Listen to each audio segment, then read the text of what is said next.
Today we're going to be talking about factoring and solving quadratics. If we are going to factor trinomials or quadratics, the first thing you need to understand is that factoring is the inverse of multiplying two binomials together. One way that you may have learned to multiply two binomials together is FOIL. First, outer, inner, last. But what you need to know is that this is double distribution. You're multiplying double. X times x is x squared. X times -2 is -2x. 6 times x is 6x. And 6 times -2 is -12. Then you combine your middle terms, x squared plus 4x minus 12. Pause this video and try the second one on your own.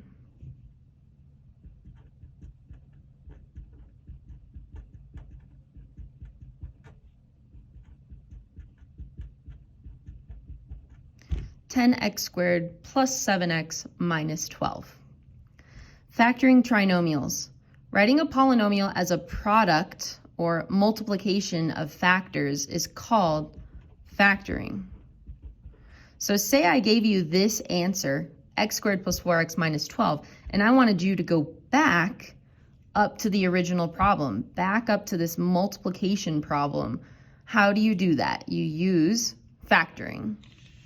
The method that we're going to use for factoring in general is factoring by grouping, unless the a value is 1. If the a value is 1, you can just make your t-table and put your factors into your binomial parentheses. But if the a value is not 1, like the example we're about to do where the a value is 3, then you must use factoring by grouping. A value is 3, -2 is our b value, and -5 is our c value. Step 1 is to multiply a times c. 3 times -5 is -15, and now you're going to place that at the top of a t-table. Make a list of the factor pairs always starting with 1. 1 and -15. -1 and 15. 2 does not divide 15 evenly, so we skip to 3. 3 and -5, -3 and +5. 4 does not divide 15 evenly, and then you're back around the horn to 5. Step 3, choose a pair that sums or adds to your b value. Our b value, so we want something that sums to -2. So which pair sums to -2? 3 and -5. Now, step 4 says rewrite the trinomials into a 4-term polynomial or trinomial. So what is 3 take away 5? 3 take away 5 is -2. So the part that we're splitting is the -2x. So this is going to become a 3x and a -5x. You put the x back on it because you're splitting your middle term. So 3x squared plus 3x minus 5x minus 5. Really, I haven't done anything to this because 3x take away 5x is -2x, so it's still the same. Now it says factor out the GCF of the first 2 terms and the second 2 terms. That's why this is called grouping. You group the first 2 and group the second 2 and pull out the GCF.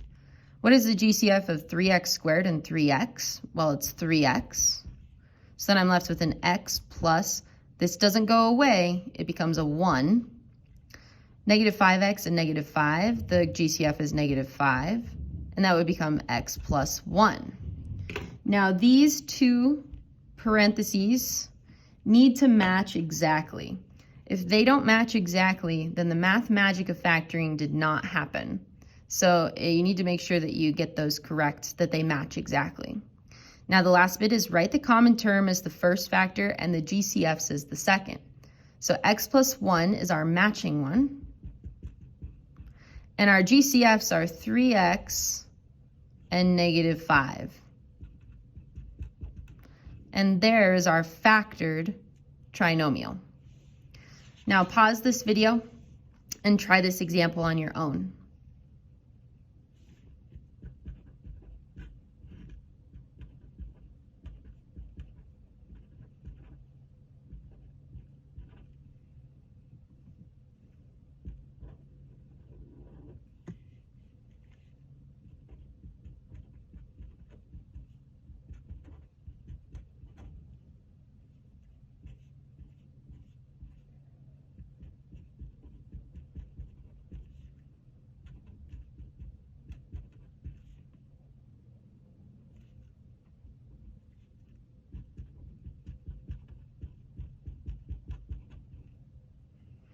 So our factored polynomial is 4x minus 3 times x plus 2.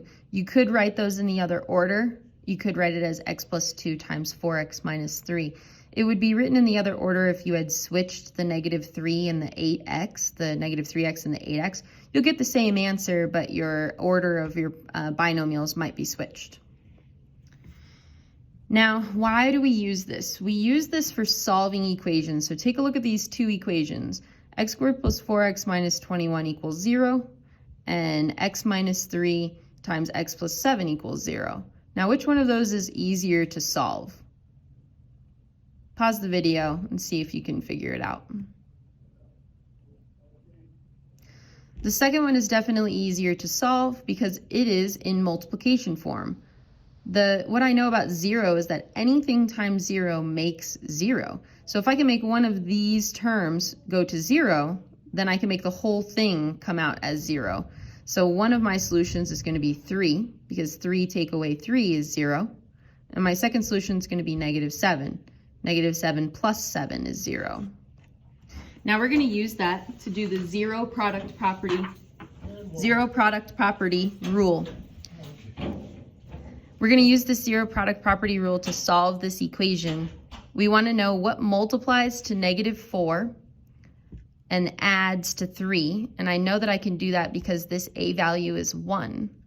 So negative 4, 1 and 4, 2 and 2. And we want to add to 3, so it's got to be 4 take away 1. So we've got x minus 1 times x plus 4 equals 0. And now it's really easy to tell which two numbers make this true. X equals 1 and negative 4. On the second one, this is not equal to 0 yet, but we can make it equal to 0 by subtracting 10 on both sides. X squared minus 3x minus 10 equals 0. This is an a value of 1, so 1 times negative 10 is negative 10. 1 and 10, 2 and 5. But how do I create negative 3? It's got to be a negative 5. So then it's going to be x plus 2 times x minus 5 equals 0. So our two values are x equals negative 2 and positive 5. Now this is just one way to solve a quadratic if it factors. Another way to solve a quadratic, even if it does factor, but especially if it does not factor, is to use the quadratic formula. So we're going to practice solving one of the problems from above using the quadratic formula. So I'm going to write the formula off to the side. X equals negative b plus or minus the square root of b squared minus 4ac all over 2 times a. So the first thing we want to do is identify our a, b, and c. I'm going to use the first problem, and then you can try the second one on your own. You'll use this form that's equal to 0. So we're going to do x squared plus 3x minus 4 equals 0. Where our a value is 1. This is really a 1 in front of the x squared. Our b value is 3, and our c value is negative 4. And now we substitute those values into our formula. X equals negative b, or opposite of b. In this case, it's a positive number, so it'll become a negative. But if this b value had been a negative number, it would become a positive. So negative 3 plus or minus the square root of b squared, so 3 squared, minus 4 times a, which is 1, times c, which is negative 4, all over 2a, so 2 times a, which is going to be 2 times 1, or just 2. I'll write the 1 to be consistent, though. Now we start simplifying from the inside of the radical out. So x equals negative 3 plus or minus the square root of 9. Negative 4 times 1 times negative 4. The negative times the negative makes it a positive 16. 2 times 1 is 2. X equals negative 3 plus or minus, the square root 9 plus 16 is 25 over 2. I'm going to come over here. X equals negative 3 plus or minus the square root of 25, which is exactly 5. You no longer write the square root on it. I took the square root of 25 and it became 5 all over 2. And then this is where you come and split into your two different answers, the plus version and the minus version. So negative 3 plus 5 over 2 and negative 3 minus 5 over 2. Negative 3 plus 5 is 2 over 2, and 2 over 2 is 1. Negative 3 take away 5 is negative 8 over 2, and negative 8 over 2 is negative 4. Now let's check and make sure that's what we got from up above. Oh, yes it is, 1 and negative 4. Of course, factoring was the more efficient method for this problem, but it does show that quadratic formula works for any trinomial in standard form.